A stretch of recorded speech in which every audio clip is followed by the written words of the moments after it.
penelitian kita itu gitu. Nanti berdasarkan temuan dari telaah kita terhadap orang lain itu, kita pintar dengan sendirinya pada bidang itu gitu.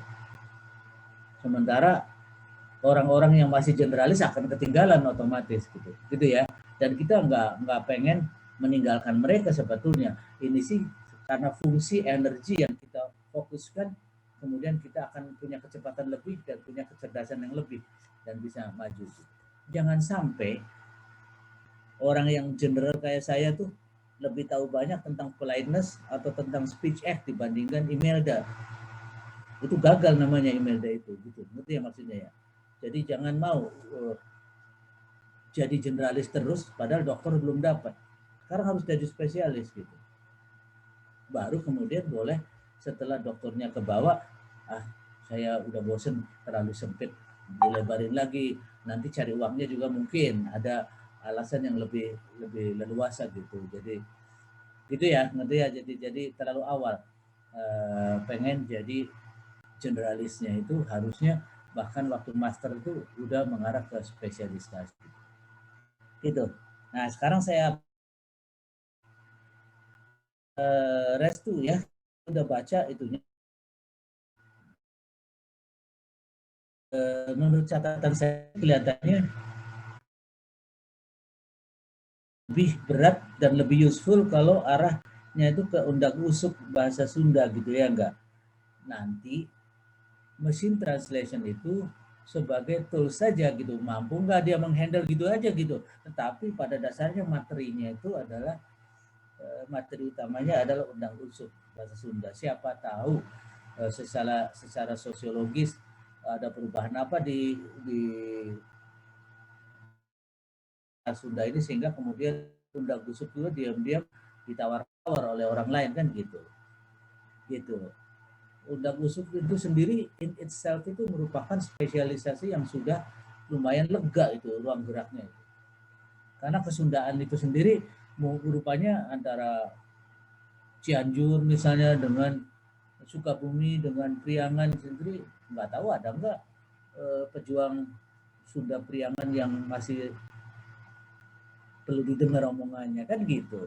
Nah in itself itu sebagai kajian itu sudah besar. Tinggal bagaimana machine translation kalau memang suka menghandle variabilitas macam-macam undang-undang yang ada itu. Bahkan undang usuk sendiri nanti bisa dipretenin lagi dalam bentuk apa gitu. Kalau mau inggilnya yang tingginya atau yang rendah itu yang generik itu. Jangan-jangan yang generik yang mudah di handle oleh machine translation. Kenapa? Karena secara sosiologis mesin nggak pernah bisa dididik secara kayak human sensitivity gitu ya terhadap kelas, terhadap rasa, terhadap macam-macam gitu. Saya kebetulan termasuk yang tidak mudah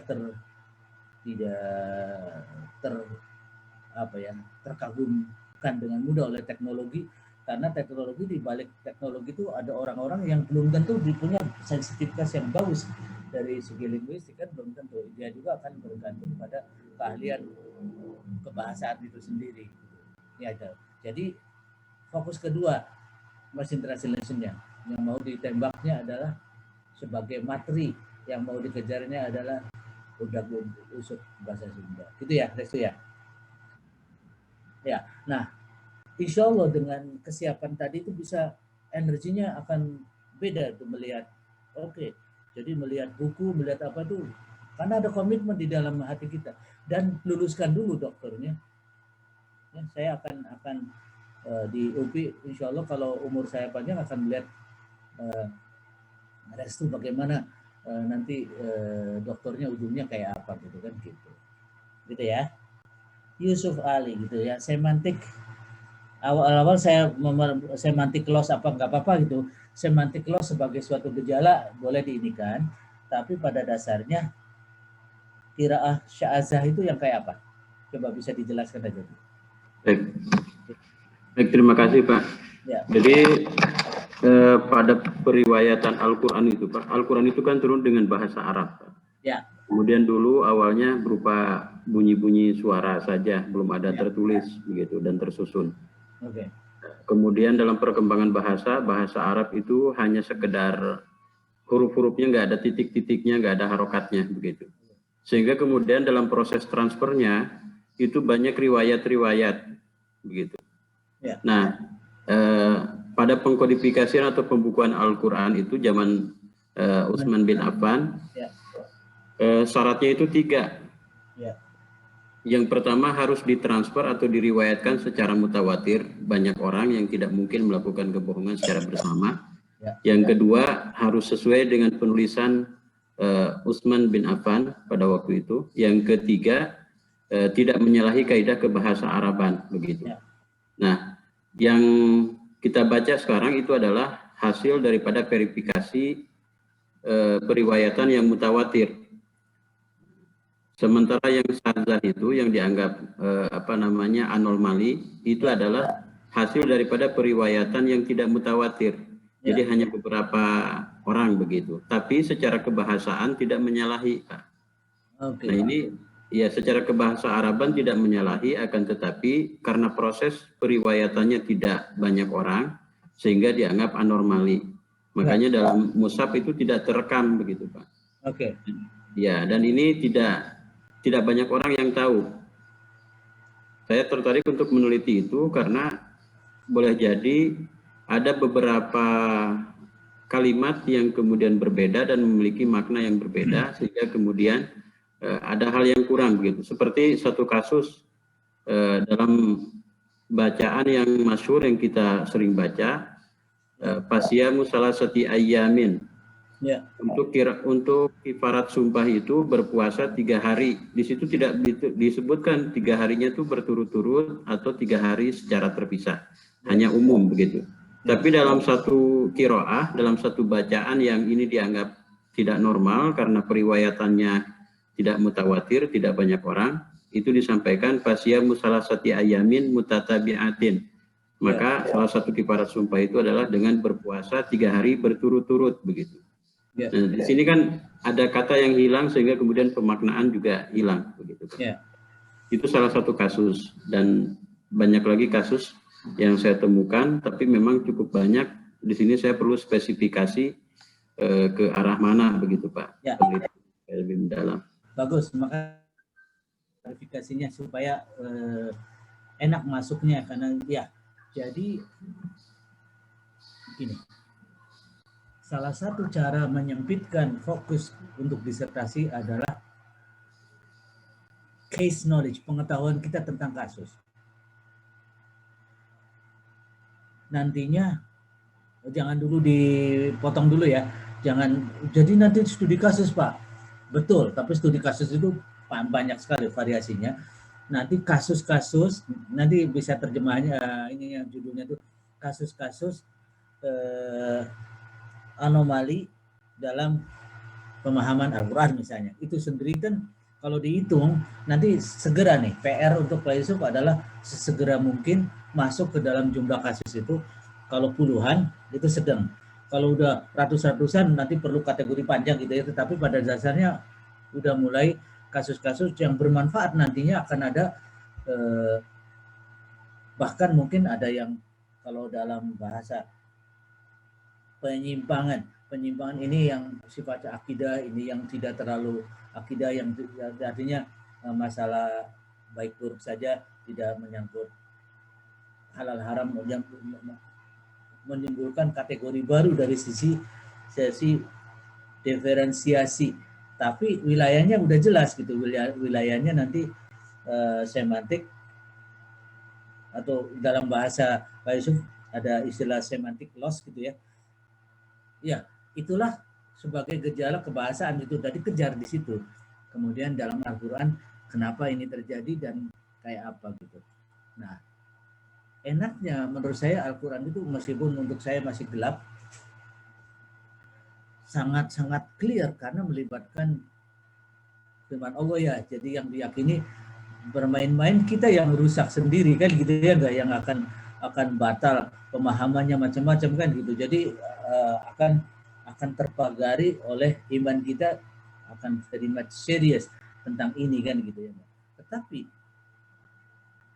di satu sisi tantangan, tapi satu sisi itu semacam promise ya, semacam peluang untuk kita bahwa kita akan bisa fokus kepada hal yang bermanfaat, kemudian membantu banyak umat, kemudian dan lulus segera gitu.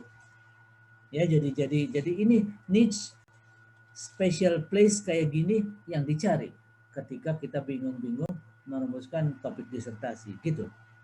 Ya, jadi insya Allah inilah pilihan yang baik. Jadi tinggal case knowledge diperbanyak, pengetahuan tentang kasusnya itu diperbanyak, tapi wilayahnya sudah jelas. Ya, terjemah sya'azah ya istilahnya, atau apa istilahnya?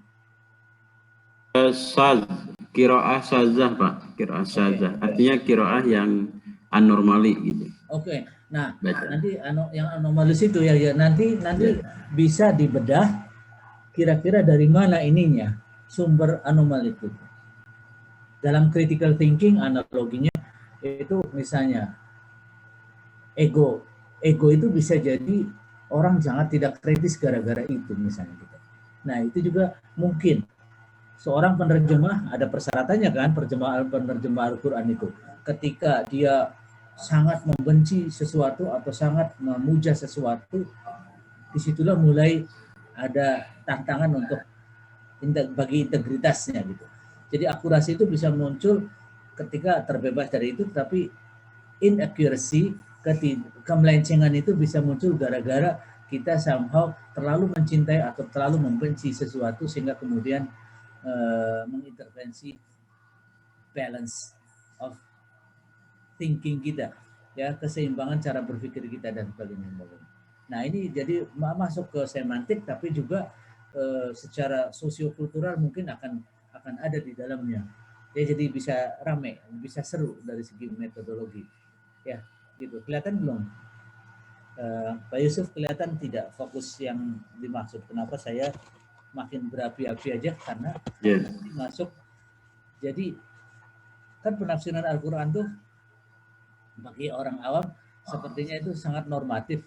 Betul normatif, apa-apanya di statement, tetapi bisa jadi kepleset gara-gara ada karena kesejarahannya kan ya, waktu zaman Utsmani misalnya, nanti tantangan bagi kita adalah membeberkannya itu ya, kapan mulai benar sama benar itu terjadi berdampingan, tapi benar sama benar tapi di mata para ahli yang ini benar yang mencelakakan karena sebetulnya tidak inaccuracies, ada yang tidak akurat di dalam ini, ada mengandung ini misalnya.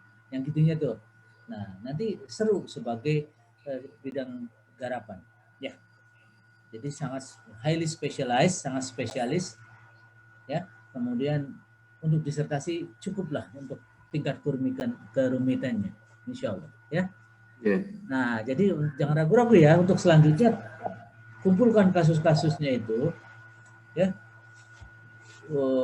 Wayahna insya Allah semua item of knowledge, semua pengetahuan baru itu ibadah untuk ininya bagi kita ya, karena nanti mendalami Al-Quran gitu kan gitu. Lebih jauh lagi. Jangan tergoda untuk yang lain-lain ya. Jadi tinggal going deep, mendalam, menukik ke dalam. Dan saya mau melamar diri untuk jadi mendampingi secara metodologis ya, nanti mau untuk menemani Pak Yusuf untuk boleh didengar oleh teman yang lain ya. Jadi seberapa berani orang berbahasa Inggris mendampingi orang berbahasa Arab gitu ya, tapi sama-sama Muslim kan gitu, insya Allah kan. Jadi saya juga akan belajar banyak dan insya Allah kita akan blend together, akan bersatu dari pengetahuan metodologis, tetapi dari sisi ya akidah juga insya Allah nanti kemudian saya akan bertambah baik dari segi case knowledge karena ada pengetahuan kasus yang tambah detail tentang Al-Quran, tentang perjalanan penafsiran dan seterusnya. Itu ya. Jadi in a way misi saya hari ini adalah mematok semacam komitmen supaya jangan merasa buang-buang waktu aja, karena nantinya ujung-ujungnya what to do next itu udah berupa proposal disertasi arahnya gitu. Ya. Karena otherwise toh kewajiban saya mengajar metodologi mengajar bukan metodologi pendidikan sebetulnya kan. Kalau dari sisi kemarin mata kuliah aslinya apa namanya? Filsafat ilmu. Iya, filsafat ilmu, ya inilah filsafat ilmu itu kan gitu.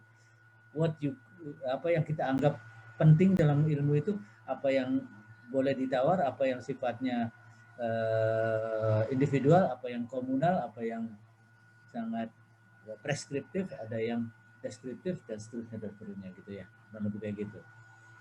Nah, Anda udah begitu masuk ke disertasi, beres itu mah. Garap disertasi, nilai filsafat ilmu otomatis saja bagus insya Allah. Ketika kita udah bisa merumuskan isu penelitiannya, dan itulah indikator paling real dari pengetahuan dan keterampilan filsafat ilmu. Gitu ya, insya Allah. Mantap, bismillah. Puswati. Nah, sarkasme. Kenapa tertarik ke sarkasme?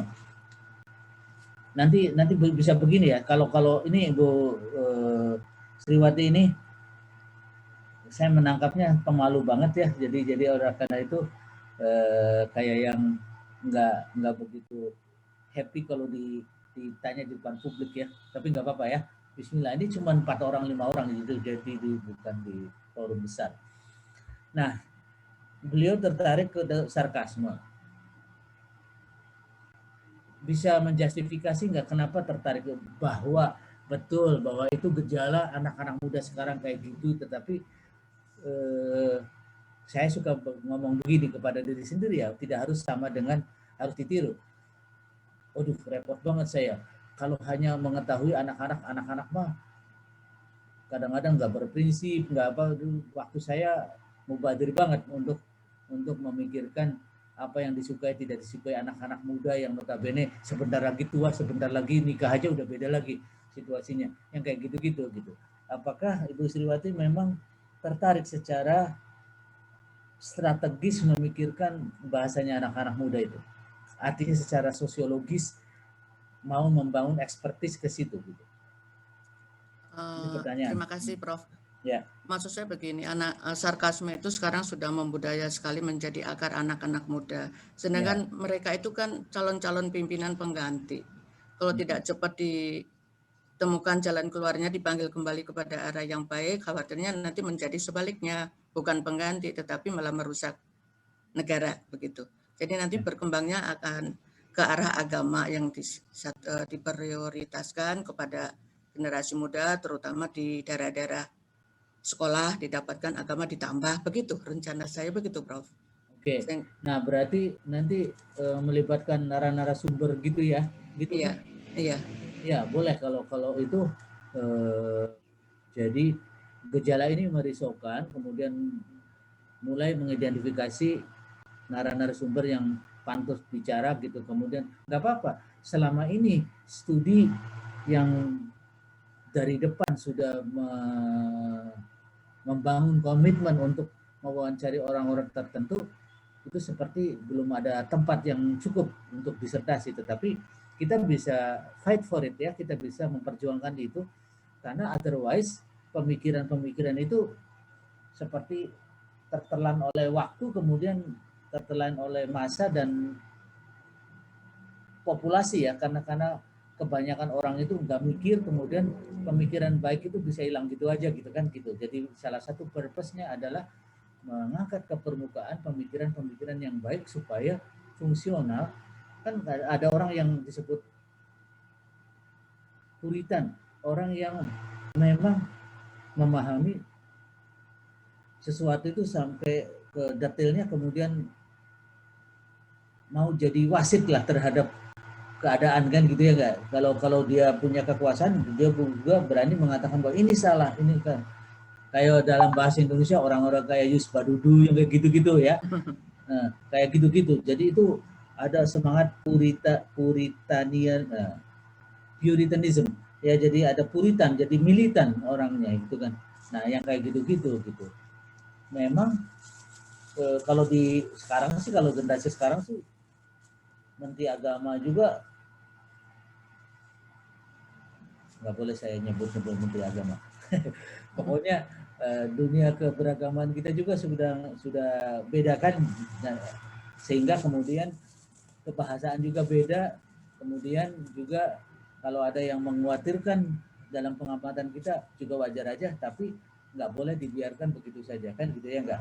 Iya. While the opportunities are there, ketika kesempatannya ada kita ikut intervensi gitu kan. Iya. Nah, kemudian kalau dari kan ada dalam sosiolinguistik ada istilah language planning ya enggak? Iya. Planning untuk perkembangan bahasa secara besar. Tetapi kalau yang kayak gini nanti kayak apa kan gitu. Nah, silakan dipikirkan arah melihat gejala sarkasme yang seperti dibikin ringan oleh anak-anak muda itu bahayanya kayak apa, dan kemudian dicek kesaksiannya dari para orang dewasa, orang tua gitu kan, dari para pemikir gitu. Adakah share together, apakah pemikiran kayak gitu tuh di-share oleh orang-orang para pemikir gitu. Wajar aja. Dan misalnya kepedulian terhadap itu kepunahan bahasa, itu satu sisi ya, lain lagi dengan ini.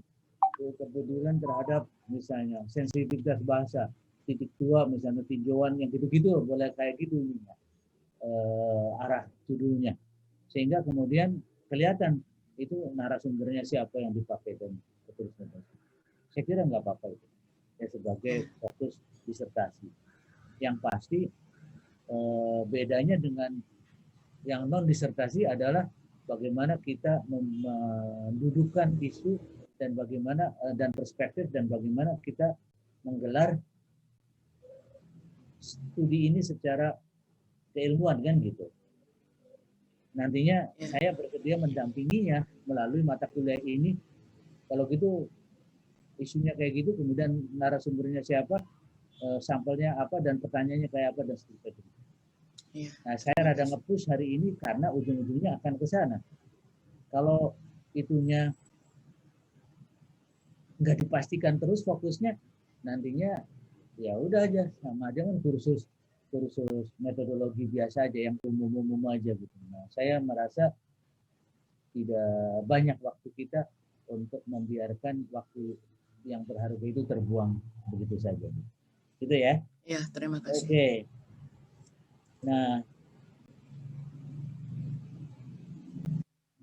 Pak Jatmiko bisa mau mengulangi, karena tadi saya yang berinisiatif bicara, sekarang Pak Jatmiko yang bicara. Iya banget Pak. Jadi kalau yang saya sendiri kan sebetulnya memulai neurolinguistik sudah sejak 5 tahun lalu Pak. Jadi sudah ada memang beberapa riset yang saya kerjakan di neurolinguistik. Yang memang di neurolinguistiknya sendiri karena aspeknya banyak, saya memang fokus pada satu aspek, yaitu elektroencephalografi. Nah, di elektroencephalografi itu ada dua kajian utama. Yang pertama kaitannya dengan sinyal listrik yang muncul di otak. Itu yang umum digunakan. Kalau di linguistik sendiri dikenal dengan ERP, Event Related Potential. Jadi dia akan mengukur respon setelah terjadinya stimulus. Nah, yang kedua yang berkaitan dengan masih di neurolinguistik itu adalah brain imaging. Jadi kaitannya dengan citra otak. Nah, kalau dulu memang di 5 tahun terakhir itu saya lebih banyak fokus ke yang brainwave-nya saja. Tetapi saat ini ternyata memang tren perkembangan neurolinguistik itu lebih mengarah pada tren-tren yang sifatnya ada citra otaknya itu, Pak. Nah, jadi rencana saya ingin memang fokusnya di neurolinguistik, tetapi subjek penelitiannya itu sendiri adalah pragmatik gitu Pak. Jadi dari aspek pragmatiknya, sebetulnya pragmatik itu tidak menjadi kajian, tetapi karena aspeknya ada kaitannya dengan perlokusi, jadi saya ingin mengkaji apakah seperti apakah efek perlokusi yang terjadi di otak seseorang gitu. Jadi rencananya ke sana. Gitu Pak. Nah, mungkin tantangan berikutnya nanti kan cuma bagaimana menangkap gejala itu aja, ya enggak? Ya, betul Pak. Ya, jadi gitu aja, dan itu tugas Pak Jatmiko tentu saja ya, untuk membayangkan ini biasanya begini Pak, kalau orang ini kemudian ada indikasi apa gitu kan, kalau dalam bahasa orang stres, misalnya muncul keringat, jam yang gitu-gitu kan, kemudian suhunya akan turun dan begini. Nah itunya itu, karena itunya di wilayah gelap saya ya, jadi tapi pada dasarnya ketika Pak Jatmiko melakukan, insya Allah bisa Pak, ya udah gitu aja gitu, karena udah cukup spesifik dan bisa menukik ke dalam itu kan gitu. Ya. Tinggal Dan nanti ini kalau juga, Pak, ya. Kalau di Unpad ada ahlinya enggak? Dari Unpad ada, karena memang saya juga waktu di Unpad memang sempat kerjasama dengan 2 bidang Pak. Jadi yang pertama kaitannya dengan biologi molekuler, yang kedua memang saya juga mengkaji dengan beberapa dokter gigi dan juga ahli neurologi terkait efek neurolinguistik, efek hipnosis ini gitu. Dari sana saya pernah mengambil kursus secara daring juga Pak di UCSD San Diego California gitu. Itu terkait bagaimana penggunaan elektroencephalografi ini dalam bidang-bidang khusus seperti linguistik salah satunya. Oke. Nah, kalau itu udah studi pendahulunya udah duluan dilakukan. Saya comfortable aja gitu ya untuk selanjutnya, dan kemudian sumber daya yang kita anggap mentor untuk ini ada di Unpad, ada lagi mungkin di UI juga ada kalau harus ya terjadi, supaya jangan menembak dalam gelap itu aja.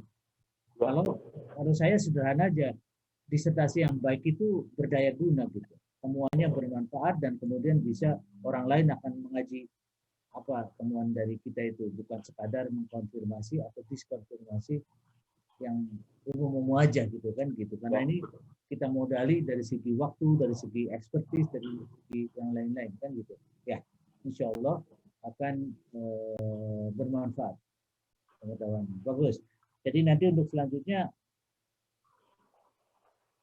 hanya ada sedikit kebingungan Pak. Ya. Jadi terkait sumber penelitian ini sendiri. Jadi kan saya rencananya itu tadinya memang mengambil hipnosis umum gitu ya Pak. Ya. Tetapi kemarin setelah Bapak memberi masukan terkait harus lebih menukik gitu. Nah, apakah memang lebih baik di hipnosis umumnya atau spesifik ke salah satu kasus hipnosis gitu Pak? Nah, yang kasus hipnotisnya ini wilayah gelap saya. Jadi ada apa aja di dalam kasus hipnotis itu? Misalnya yang paling umum kan fobia, trauma yang seperti itu Pak. Oke. Jadi apakah memang harus spesifik ke sana supaya misalnya kalau saya menjelaskan dari studi literatur bisa dari arah fobia juga atau misalnya dari kasus traumatik gitu Pak? Ya. Atau misalnya memang secara umum saja gitu? Karena tidak menyangkut mesin, jadi lebih spesifik lebih baik ya. Tetapi kalau menciptakan mesin, nah kan gitu kan masalahnya perangkat-perangkatnya nanti dari nol banget kan gitu. Jadi in your case itu boleh. Kalau fobia itu banyak manfaatnya dan banyak misalnya kan gitu ya enggak. Dan bisa misalnya dari perlocution tadi itu kan dampak kalau diolah berpikirnya ke arah sana kan gitu. We can do it misalnya dan seterusnya kemudian akan muncul. Nah gitu. Sekarang sih udah mulai ini aja ustadz-ustadznya Agim aja, Ustadz Asep, Dr. Asep aja udah banyak pengetahuan sekarang tentang struktur ini ya, struktur orang yang bersyukur jadi kayak apa ininya, struktur respons batinnya ketika dan kemudian melekat jadi apa dalam bahasa ininya itu sebentar. Orang yang confidence jadi punya kekuatan yang lebih, orang yang bersyukur bisa punya kekuatan yang lebih dibandingkan orang yang saya maki itu gitu. Nah, jadi ada aspek yang bisa dibangkitkan dari segi hipnotisme dan sebagainya kan gitu, perlocution dan sebagainya itu kelihatannya akan kaya banget itu. Jadi kalau masuk ke mungkin menghilangkan traumatic experiences itu kan mungkin jenis obsesi tertentu bisa nggak digusur melalui self motivation gitu, perlocution dan sebagainya gitu. Saya melihat ini saya confidence secara relatif you can do it gitu, asal udah dijajaki resources di Amerika ada, berarti orang yang sekolah di Amerika juga dan banyak orang yang mirip dengan ada yang di Amerika juga gitu ya. Jadi jangan ragu-ragu kalau harus masuk ke tadi kasus orang yang case negative case, kasus-kasus yang sifatnya misalnya tadi saya nyebut itu kan banyak juga orang yang harus dibantu lepas dari sifat-sifat yang kayak gitu ya. Dia pengen bisa melupakan trauma-trauma yang pernah dialaminya, kemudian padahal modalnya itu sebetulnya rekonstruksi kesadaran dan ya self talk yang sistematis dan sebagainya, kemudian bisa itu akan bermanfaat banget. Jadi jangan ragu-ragu, karena tidak akan menciptakan mesin, jadi lebih spesifik juga udah cukup banyak itu manfaatnya. Jadi kalau misalnya khusus untuk menyangkut orang yang pernah punya pengalaman buruk gitu, melalui perlocution sebagai dalam bahasa sekian perspektif yang self talk misalnya, dan mulai masuk ke situ. Yang penting untuk saya program hari ini adalah going deep. Sekarang udah patok mendalam. Nanti akan merumuskan, akan didapati sendiri rumusan-rumusan yang visible untuk sisa waktu kita tuh kayak apa untuk semester depan dan sebagainya. Kalau bisa itu kan secepat mungkin kita lulus ya, sehingga kemudian kita mau memperpanjang eksplorasi, mau memperlebar misalnya sosialisasi itu bisa gitu. Tapi kalau di dalam program terus nggak lulus-lulus, energi kita kebuang-buang aja, gitu ya. Jadi dengan semangat semacam itu, saya pengen Pak Jatmiko udah menukik aja ke kasus yang banyak. Nah nanti sekarang masuk aja kasus-kasus gitu ya, apa gitu di Indonesia, dieksplor aja. Mungkin kalau juga sebanyak kasus jumlahnya banyak, kemudian kita jadikan justifikasi bahwa ini bermanfaat kalau kita bisa rumuskan secara spesifik what to do, what not to do di dalam gitu perlocution itu dan sebagainya. Oke, ya. Jadi dalam hal ini saya berarti mendorong Pak Jatmiko masuk ke wilayah yang sudah saya anggap cukup besar, cukup unjuk, tapi juga cukup menjanjikan eksplorasi dan ke dalam gitu. Tinggal masuk case knowledge-nya, pengetahuan tentang kasus ya. Jadi nanti ada, jangan kaget kalau nanti peminatnya banyak banget ya, yang karena banyak juga orang yang otherwise bisa happy sebetulnya, tapi hidupnya nggak happy gara-gara tidak bisa lepas dari memori masa lalu misalnya dan sebagainya. Gitu ya. Wah, keren juga ini kalau jadi di Amerika kayak apa menurut seminar-seminar yang diikuti itu? Kalau di Amerika memang kasusnya sebetulnya hampir banyak orang Pak, di 60% orang itu punya fobia gitu, bahkan fobia yang tidak disadari. Tetapi memang kasus yang menjadi mencuat itu apabila fobia itu mengganggu kesejahteraan hidup gitu, itu tujuan utamanya. Atau misalnya traumatik masa lalu yang mengganggu kesejahteraan hidup, itulah yang memang akhirnya menjadi kasus-kasus traumatik yang berbahaya gitu. Dan kadang-kadang kan beberapa kasus kalau di luar sampai ada kejadian bunuh diri dan sebagainya. Ya. Nah, jadi berarti masuk dulu aja ke traumatic experiences dalam bahasa Inggris saja sekalian, karena bahasa Indonesia mah terbatas sekali vocabulary-nya. Traumatic experiences, kemudian kan ada yang masih bisa dihandle oleh diri sendiri, ada yang sampai sifatnya perlu yang udah intervensi klinis ya, dan sebagainya gitu. Nah, nanti dari situ mulai spesialisasi udah mulai dibangun dari situ. Itu aja udah cukup. Ya, jadi nanti tinggal yang berhubungan dengan bahasa ya, yang tadi itu, kemudian perlocution itu, kemudian dari situ masuk. Insya Allah ya. Jadi udah saya sahkan itu, boleh yang itu, kemudian supaya fokus untuk selanjutnya, minggu-minggu kita selanjutnya memikirin metodologinya. Jangan mengeksplor ini terus kan, itu waktu kita habis. Sering sekali saya gagal ngajar metodologi penelitian gara-gara saya royal mendengarkan mahasiswa mau ini mau itu gitu, tapi kemudian waktunya habis jalan terus. Padahal itu saya iakan yang itu dalam rangka memberi fokus supaya bisa pintar secara metodologis gitu. Karena ketika belum ada fokusnya metodologi itu umum aja, nanti Anda akan menyaksikan betapa banyak guru metodologi nggak bisa berkutik, nggak ngomong apa-apa gara-gara nggak ada yang bisa dibicarakan kan karena case knowledge-nya terbatas gitu kan. Atau cuma ngomong gini, Maxwell ngomong gini gitu kan, ya udah baca aja Maxwell, ikut aja Maxwell, padahal Maxwell itu bisa diperdebatkan oleh pihak-pihak lain juga kan. Gitu ya. Jadi nanti nggak bisa bicara sebagai dosen metodologi gara-gara case knowledge, pengetahuan tentang kasusnya sangat terbatas. Ya, terima kasih atas ininya, atas sharing case of concerns, ya, kasus-kasus yang merupakan kepedulian untuk kita, dan ini saya catat ya, jadi Restu arahnya ke neural machine translation, tetapi fokus penelitiannya adalah pada undang gusuk ya. Kita lihat aja, jangan-jangan atau siapa tahu dalam mempelajari undang gusuk itu belok juga nggak apa-apa, tapi undang gusuknya kepegang gitu ya, sehingga bermanfaat sebagai orang Sunda, sebagai ilmuwan Sunda gitu ya. Jadi insya Allah semuanya asasnya kemanfaatan ya, karena manusia katanya yang paling baik di mata Allah adalah yang bermanfaat bagi lingkungannya, kurang lebih itu ya.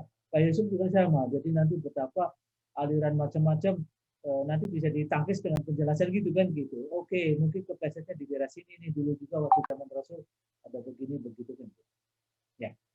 Jadi nanti siapa tahu ketemu parameter-parameter yang harus diwaspadai ketika menghadapi semantic anomalies ya, atau semantic loss atau apapun namanya gitu ya, sehingga kemudian manfaatnya dari situ. Tapi tetap aja studi semantik dalam kasus gitu ya, penerjemahan Al-Quran, karena mengingat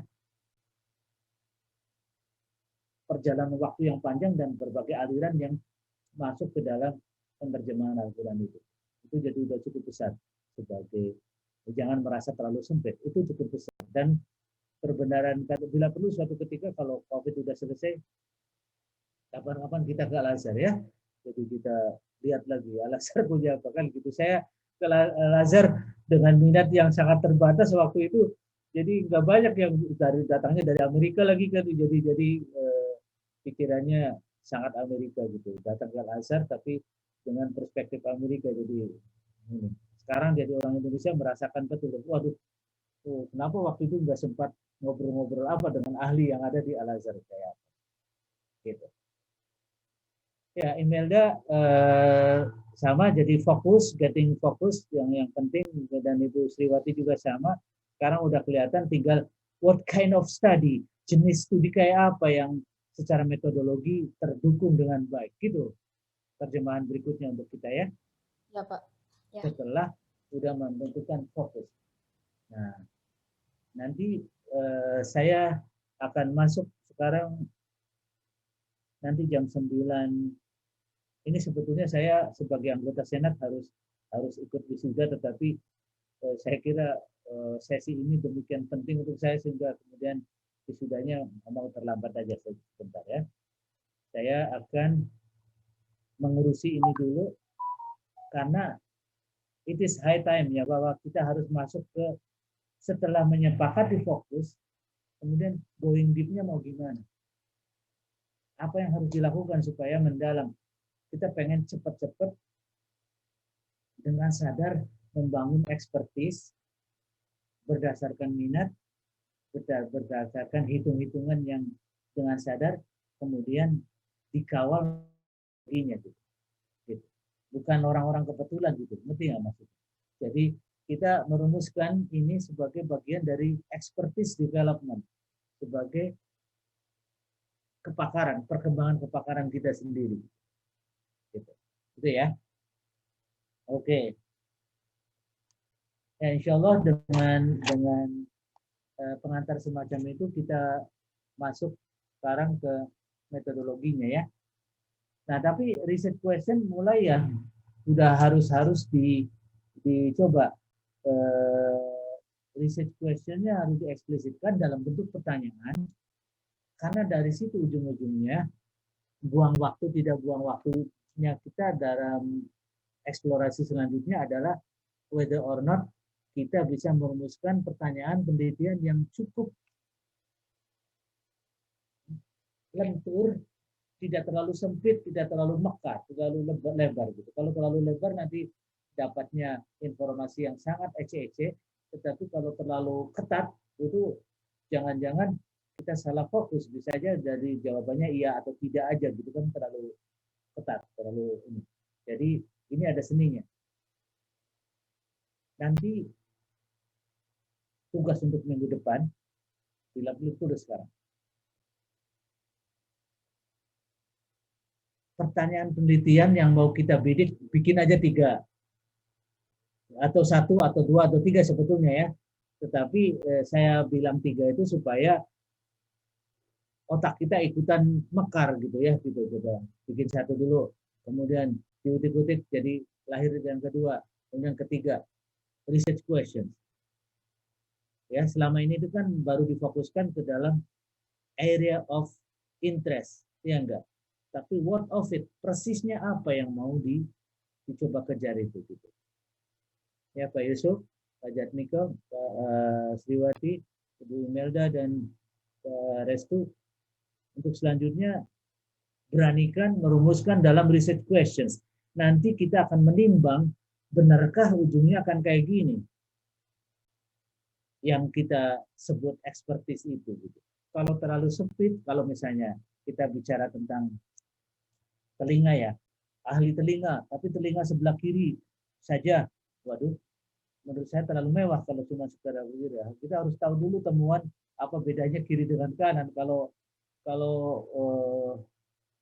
pertama harus dijajaki secara umum dulu kiri dengan kanan bedanya apa. Jadi sebelum ngambil sebelah kiri aja spesialisasinya itu terlalu kecil ketika sebelum kita bisa memahami sebelah kiri, tapi pada saat yang bersamaan juga membayangkan sebelah kanan dengan beberapa modifikasi misalnya.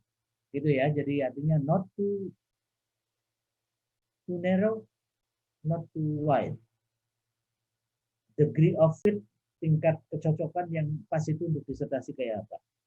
Silakan, jangan ada resistensi, jadi saya tidak terkesan sama orang yang pengen melebar-lebar terus. Jadi sekarang udah waktunya jadi spesialis beneran, jadi ahli beneran, dan akan saya hormati sebagai ahli.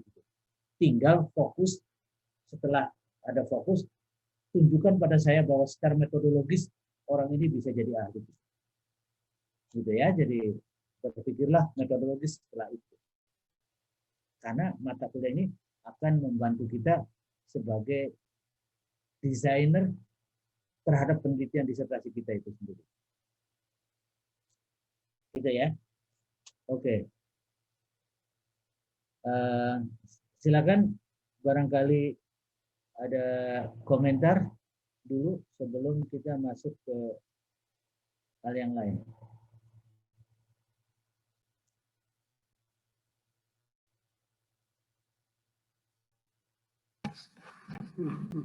Baik Pak, saya bertanya Pak. Ya, silakan. Terkait dengan metodologi penelitian yang kemungkinan saya lakukan itu studi pustaka Pak. Ya. Kalau kaitannya studi pustaka dengan kualitatif atau kuantitatif seperti apa Pak? Jadi ya. Oke. Jadi yang akan megang peranan adalah pertanyaan. Gitu. Kita merumuskan pertanyaan, nanti saya bisa melihat ini kebanyakan datanya harus dihitung, kebanyakan datanya kuantitatif, dan bisa juga kalau statementnya kayak gitu, itu akan muncul data-data yang diminta adalah yang kualitatif dan akan mungkin munculnya dari sumber-sumber tertentu yang kualitatif. Gitu. Jadi baru relevan bicara tentang bentuk datanya kayak apa itu in relation tuh dalam hubungannya dengan pertanyaan penelitian. Tanpa itu bisa jadi apa saja gitu. Bahaya dengan kata lain. Jadi segera, nah sekarang udah mengerti kenapa Bapak BM rajin tapi risau. Iya rajin tapi risau karena saya ngerti nantinya tuh kelemahan para dosen metodologi adalah memikirkan metodologi tapi nggak membantu disertasi umumnya. Ya selamat sendiri aja, pokoknya saya ngajar gitu aja, selesai gitu. Tapi saya beda maunya saya mengajar sesuatu yang bermanfaat, yang ngebolkan disertasi gitu. Ya, makanya saya menyabari orang perorangan, menahan diri untuk tidak kritik, supaya confidence-nya benar-benar saya kalau pengen ahlinya di sini Pak. Oke, nanti saya kasih tahu bagaimana mengolah diri supaya knowledge base-nya mekar, supaya makin tebal landasan pengetahuannya, dan termasuk pertanyaan Pak Yusuf ini, data kuantitatif dari pertanyaan penelitian. Jadi adakan dulu pertanyaan penelitiannya, kemudian baru saya tawar, kalau ini benar nih mau kayak gini pertanyaannya, sebab kenapa Pak? Karena nantinya yang akan diperlukan ini dan mencarinya begini dan hasilnya kayak gini. Gitu ya. Jadi alhamdulillah insya Allah ini akan asik nih pelajaran ini. Karena I have found correct group of students gitu dalam bahasa sononya ya. Saya merasa akan ramai karena saya ketemu dengan orang yang tingkat kesiapan dan penasarannya cukup untuk diekspor lebih jauh. Kenapa? Pak Yusuf kelihatannya suka statistik ya? Iya. pengen pakai statistik atau gimana? Kenapa pertanyaannya kuantitatif dan kualitatif? Saya sebetulnya kurang begitu paham dengan statistik malah Pak. Oh ya oke. Itu ya kecurigaan saya kayak gitu. Oke, insya Allah kita bisa menghindari yang kuantitatif itu, tapi bukan pura-pura tidak tahu bahwa ada kuantitatif, bukan. Karena memang pertanyaan penelitiannya menghendaki kualitatif itu. Jadi yang mau diakalin itu bukan menghindar dari statistik, tapi mengejar pertanyaan yang sifatnya kualitatif. Gitu ya. Bahkan nanti bisa saya jadikan case study, kalau Pak Yusuf mau, nggak apa-apa ya, ini saya ngomong aja dulu metodologi ya. Bisa jadi misalnya ada aliran kan, ya, di antara anomalous interpretation of Al-Quran itu nanti ada aliran-aliran nih. Misalnya ada 4 aja, misalnya 4. Dari 4 pilar aliran aja nanti jadikan case study, tapi case study yang kompleks ya, yang bisa jadi disertasi gitu. Bisa seru gitu kan. Ya, jadi di bahasa Inggris itu wah, udah seru kalau udah mulai debat metodologi, karena nanti istilahnya multiple case study ya. Jadi studi kasus yang multiple gitu ya, Pak. Aliran ini, aliran abangan dengan persepsi kayak gini, muncul penafsiran kayak gini, aliran kehijau-hijauan dengan perspektif kayak gini, muncul kayak gini, yang kekuning-kuningan kayak apa gitu, yang kehitam-hitaman kayak apa, dan itu nanti core values-nya ketemu di tengah kayak apa. Wah, mantap itu, ya. Welcome to the club, ya insya Allah ya. Sekarang sih masih bingung ya, wajar aja karena baru aja ngambil keputusan juga hari ini kan, baru jam ini ya. Saya ngerti sebagai mahasiswa juga, mahasiswa takut sekali bikin komitmen itu, ya karena takut ketahuan modalnya kan gitu kan ya Kak. Pada maksudnya modal itu adalah ternyata saya belum baca ini, ternyata belum baca itu kan gitu. Wajar aja, nggak apa-apa kalau ketahuan sama modul, sama mentor, sama orang tua, ketahuan bahwa jadi kamu belum tahu selama ini.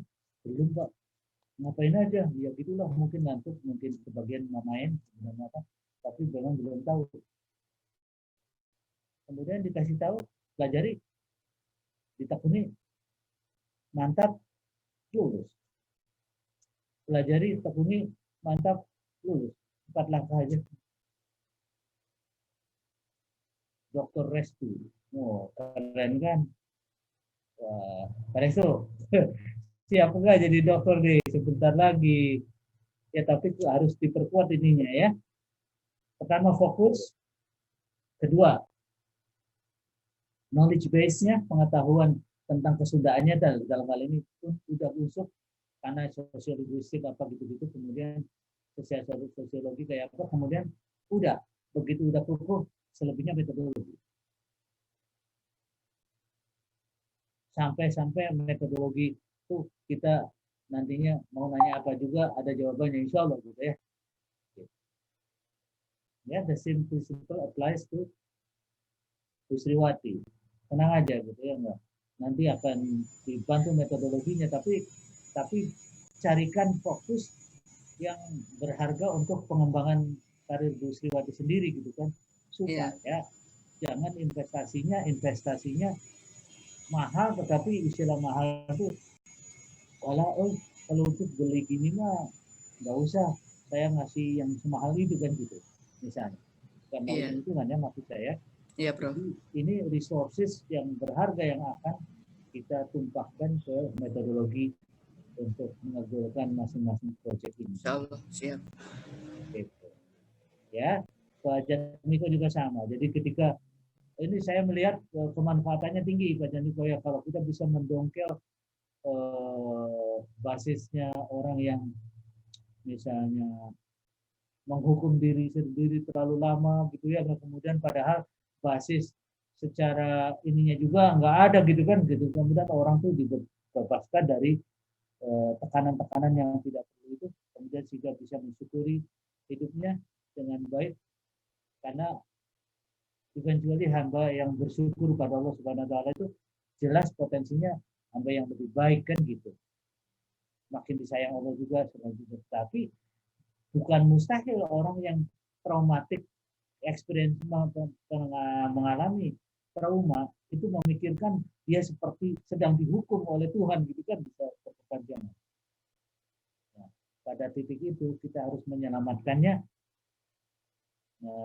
bebaskannya dari trauma-trauma yang tidak perlu, mensyukurinya, sehingga kemudian hari-hari berikutnya akan diisi oleh rahmat Allah yang tak terbatas itu terus menerus gitu, sehingga rasa bersyukur menimbulkan rasa syukur yang lain, menimbulkan kesejahteraan lain yang lain dan seterusnya, sehingga kemudian baik kepada orang lain, karena biasanya orang yang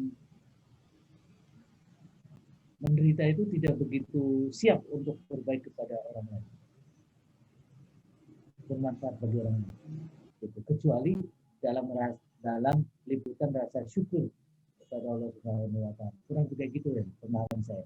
Sehingga kemudian saya mau welcome posisi usulan yang kebayangnya akan sangat bagus itu dari pelajar kita ya. Saya Yusuf juga mantap.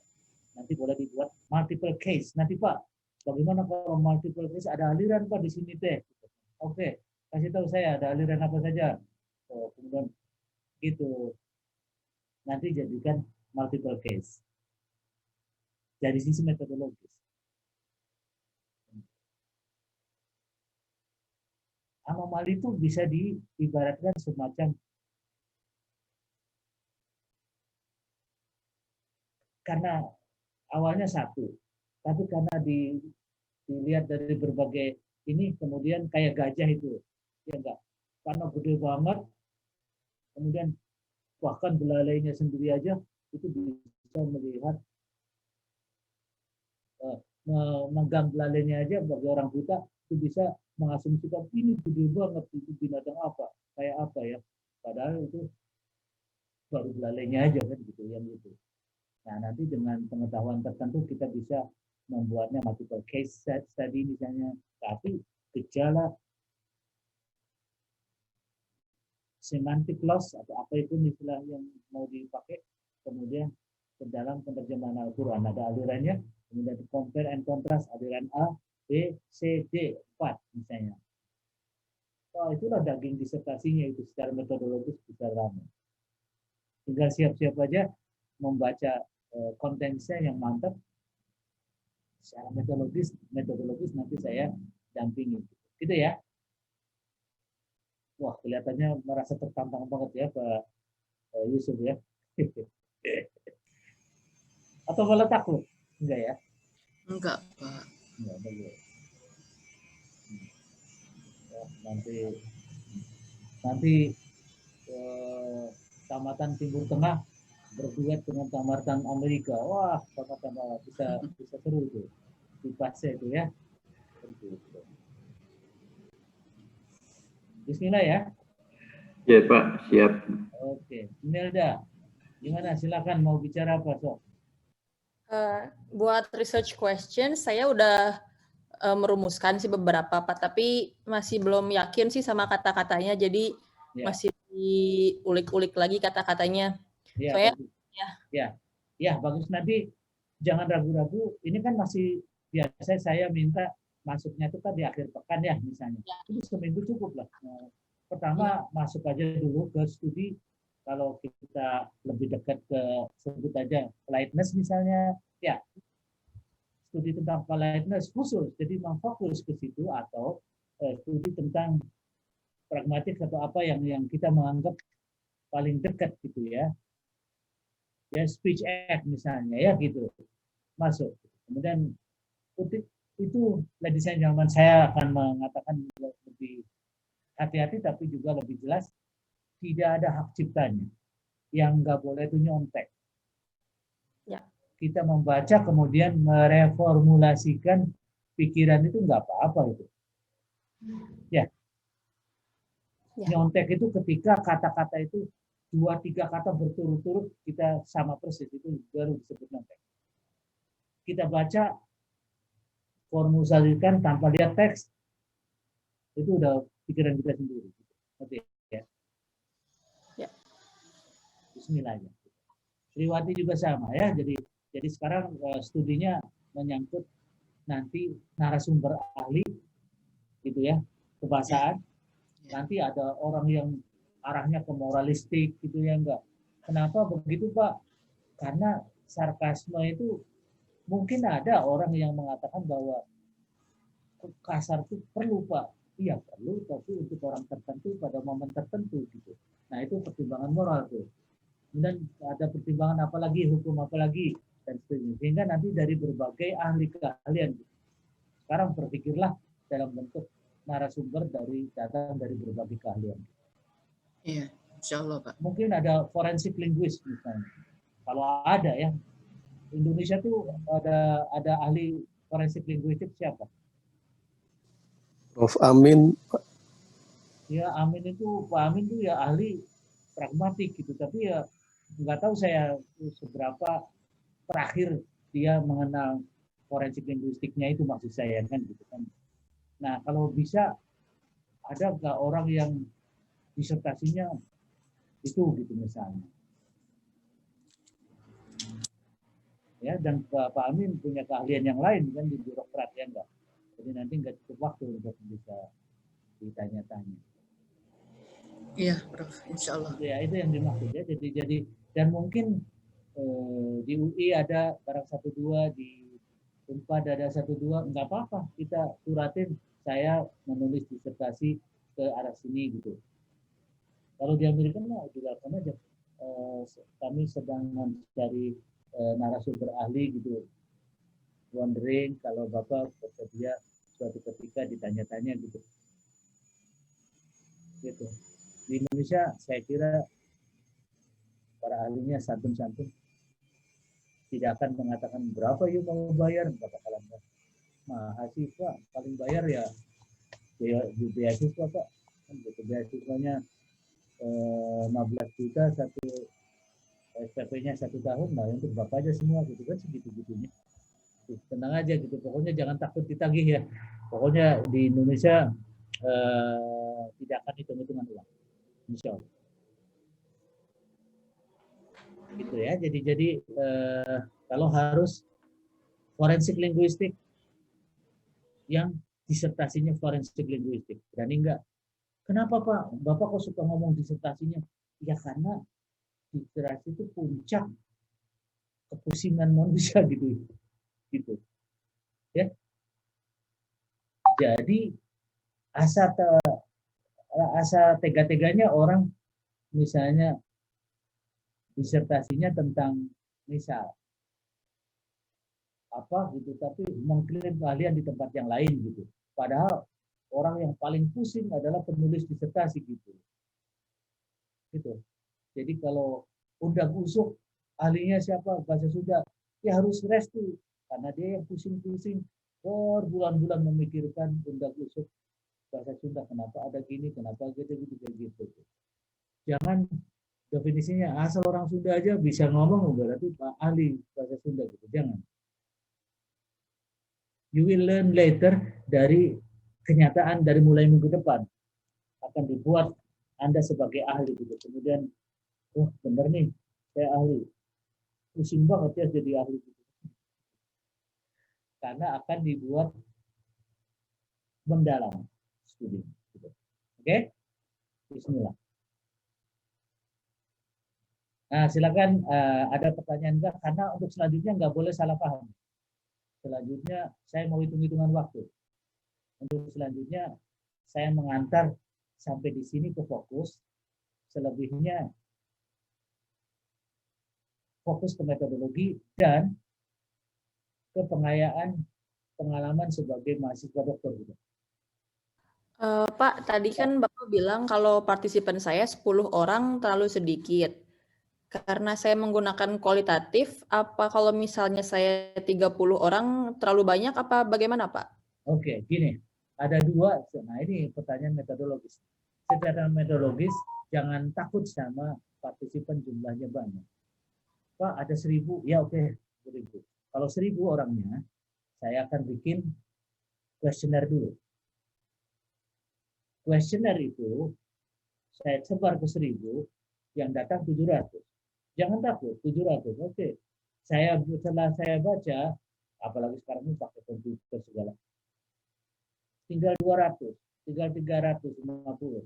Dari 350 ada 45 orang yang rada pantas jawabannya itu untuk didalamin. Setelah dicek lagi dari 45 ada 5 orang yang benar-benar kelihatannya bagus untuk bisa dijadikan case. Nah, nanti fokus multiple case sebagai intinya itu cuma 5 orang itu. Tapi jangan belum apa-apa kita udah memilih duluan. Saya mau 5 aja Pak, boleh enggak? Itu sama dengan bunuh diri itu. Karena menunjukkan bahwa I do not know anything about research itu. Jadi udah bikin dapat D belum apa-apa nih. Belum kerja belum apa-apa udah pengen dapat D ya, enggak bakalan saya kasih gitu. Oh ya. Gitu, ngerti ya? Mantap. Ya. Tenang aja, jangan takut karena ada cara berpikir alternatifnya. Bagi saya mendapatkan sesuatu yang baik jauh lebih berharga daripada mendapatkan sampah. Itu ke dalam bahasa statistiknya. Garbage in, garbage out. Udah sangat terkenal gitu ya. Kan gitu.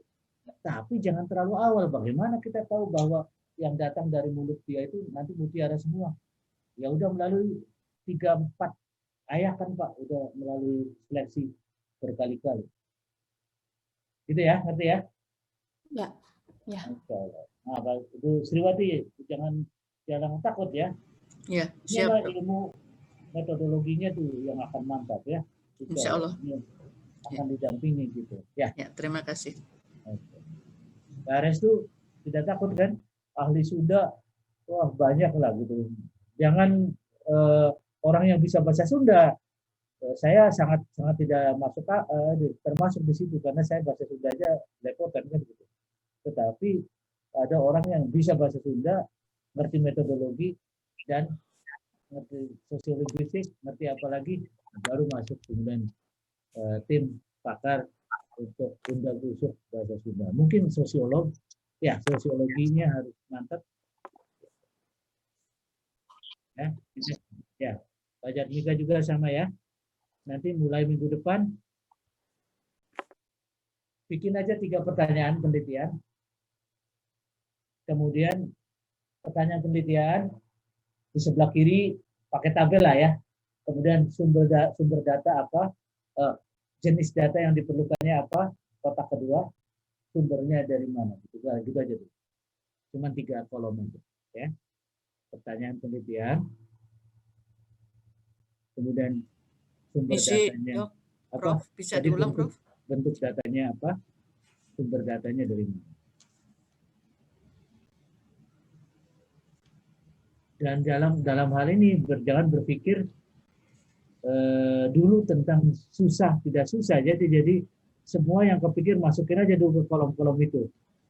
Nanti akan diseleksi gitu. Ya, kita harus berani berpikir menyeleksi pikiran kita sendiri. Dan seperti itulah melalui sistem eliminasi begitulah para penulis, para peneliti bekerja. Gitu ya. 3 kolom. Kolom 1 pertanyaan penelitian. 1, 2, 3. 1 kasih longkrangan bila perlu 1 lembar, 1 ke lembar kedua pertanyaan 2, lembar ketiga pertanyaan 3. Kemudian kolom sebelah kanan sumber data sepanjang yang itu isi aja seperti yang kepikir-pikir. Kemudian bentuk data, kemudian sumber datanya bentuk dulu dari sumber.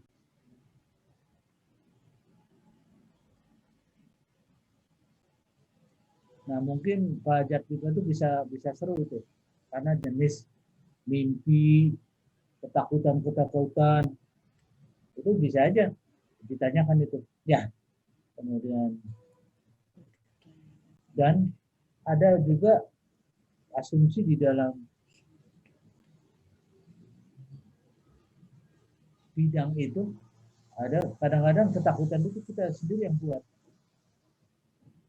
Artinya begitu diterapi dengan ilmu tertentu melalui hipnosis misalnya bisa hilang gitu aja gitu seperti born new gitu ya, lahir baru din yang lain ini kan gitu kan seperti itu. Setelah di reset lah memorinya gitu kan. Gitu. Asik kan kalau bisa kayak gitu nanti Pak Jatmiko benar-benar akan menjadi ahli untuk itu dan kemudian sangat yang humanis dan membantu orang. Kaya otomatis saja. Ya. Kaya otomatis saja insya Allah. Jangan dijadikan target, itu efek dari kebermanfaatan. Oke, ladies and gentlemen, sekian saja untuk hari ini ya. Ini udah dekat jam 9 dan memang sampai di sinilah jatah waktu saya. Insya Allah minggu depan kita masuk ke research questions masing-masing dan sumber data dan pertanyaan penelitian, jenis data yang diperlukan dan sumber data. Termasuk otomatis sumber data itu responden masing-masingnya. Pokoknya ditulis ada di kolom terakhir itu yang kita kepikir tentang itu. Kemudian dalam bentuk tabel. Jangan pengen rapi banget gitu. Ini masih akan diseleksi. Jadi tenang aja gitu. Dan saya insya Allah tidak judgmental. Tidak akan berkepentingan untuk mengevaluasi. Kecuali memfasilitasi proses berpikir. Gitu ya, insya Allah. Alhamdulillah plong banget hari ini ya. Saya mulai plong, mudah-mudahan Pak Yusuf juga plong. Atau baru mulai pusing ya Pak, gitu. Atau gimana? Ya berpindah dari pusing yang satu ke pusing yang lain Pak. Tenang. Pak, jangan takut. Apakah lulus cepat itu tak menakutkan? Enggak dong. Ya saya bisa memberi kesaksian dari saya kenapa lulus di dokter itu susahnya minta ampun. Itu sebetulnya bukan salah siapa-siapa. Salah ketidakjelasan kita dalam bertanya, gitu aja. Termasuk memprovokasi diri sendiri. Mau ngapain sih saya ini? Kan gitu, harus marah tuh sama diri sendiri. Kalau buang-buang waktu aja, pengen tahu ini, pengen tahu itu. Enggak. Kencengin aja, pengen tahu ini. Ada berapa penafsiran sok? Hitung, duduk. Gitu, model gitu. Ada ayat-ayat yang tidak jelas. Kata siapa? Ada kategorinya. Oke, coba duduk di atas meja. Duduk di atas meja. Ada berapa ayat-ayat mutasyabihat kayak gitu ya, Kak? Ayat-ayat yang pokoknya yang membuat kita merasa rancu gitu. Dari mana ininya? Nah, disitulah metaphorical expression itu akan muncul kan. Jadi kemudian oke, karena pakai istilah begini Pak. Oke. Nah, makanya dikejar, kemudian dari situ segelap apapun nanti akan bongkahannya akan ketahuan. Di daerah sinilah yang akan saya tadi tipakan gitu. Pertanyaannya nanti lebih spesifik lagi. Kalau itunya belum dibongkar, muter-muter aja. Metodologi riset itu nggak ada yang 100 lembar, 700 halaman gitu. Ya yang kemarin difotokopi kan, wah gitu kan. Yang itu akan dilahap dengan sangat mudah metodologi penelitian. Begitu pertanyaan penelitian sudah dirumuskan. Mantap. Insya Allah ya. Pak Yusuf, nanti jangan ragu-ragu ya. Baik, Pak. Bismillah ya. Akan ada ahli baru tentang itu kan gitu. Itu ya. Niatnya memagari supaya jangan terlalu banyak orang yang pleset terhadap salah paham kan gitu. Dipagari dengan prinsip-prinsip tertentu nanti makanya dengan cara tertentu nanti akan di multiple case studies tentang itu ya yang salah paham nanti guidelines-nya bisa kelihatan jelas insyaallah. Oke, ladies and gentlemen, dengan harapan bahwa insyaallah Allah akan memberi kita kesehatan yang baik, kecerdasan yang memadai, daya kerja yang tangguh, insyaallah kita akan sehat walafiat dan mampu merumuskan pertanyaan penelitian yang baik, sumber-sumber data yang masuk akal dan jenis-jenis data yang kita perlukan dan sumber-sumber data yang masuk akal untuk kita bawa ke forum berikutnya minggu depan, insyaallah. Gitu ya. Saya tunggu jawabannya. Iya, Pak. Masih bingung Prof tadinya. Masih belum bingung merumuskan pertugasnya tadi apa, gitu lagi nulis itu Prof. Iya, masih banyak seminggu itu, banyak. Iya. Oke. Nanti setelah tahun depan aja saya udah pakai Dr. Jatmika. Wah, keren kan? Waduh. Kalau 1 tahun nggak cukup lah, 1,5 tahun. Tapi pada dasarnya begitu, bukan masalah metodologis, ya enggak. Masalah yang lain nantinya gitu, insya Allah. Metodologi akan dikawal, bahwa orangnya susah ditemui, narasumbernya, ya bisa aja waktunya akan panjang, tetapi kan tidak sedih-sedih amat, ya enggak. Karena sebetulnya itu bagian dari kematangan, along the way, itulah takdir itu, ya enggak. Tapi pada dasarnya, Pak Yusuf juga insya Allah semester depan udah beda lagi situasinya, udah mengkaji bolak-balik fokus disertasinya, hingga kemudian 6 bulan berikutnya lulus. Jadi artinya 1 tahun, 1,5 tahun itu udah harus Dr. Yusuf. Gitu. Ya, Dr. Restu juga sama. Gitu. Ada undang-undang bahasa Sunda yang sangat jelas secara sosiologis dan dipetakan dengan baik sehingga kemudian bila perlu nanti kalau ada istilah penyederhanaan harus dari 2 bahasa sopan, bahasa kurang ajar, bukan 1, 2 aja itu udah cukup, nggak usah udah bikin pusing masih anak-anak di sekolah belajar udah busuk yang nggak jelas juga mungkin boleh dipertanyakan, tapi setelah mengaji dengan seksama apa yang telah ada dan berlaku di masyarakat Sunda. Itu dulu ya. Jadi gentlemen, saya mohon undur diri. Billahi taufiq wal hidayah. Wassalamualaikum warahmatullahi wabarakatuh. Waalaikumsalam warahmatullahi wabarakatuh. Terima kasih Prof. Terima kasih.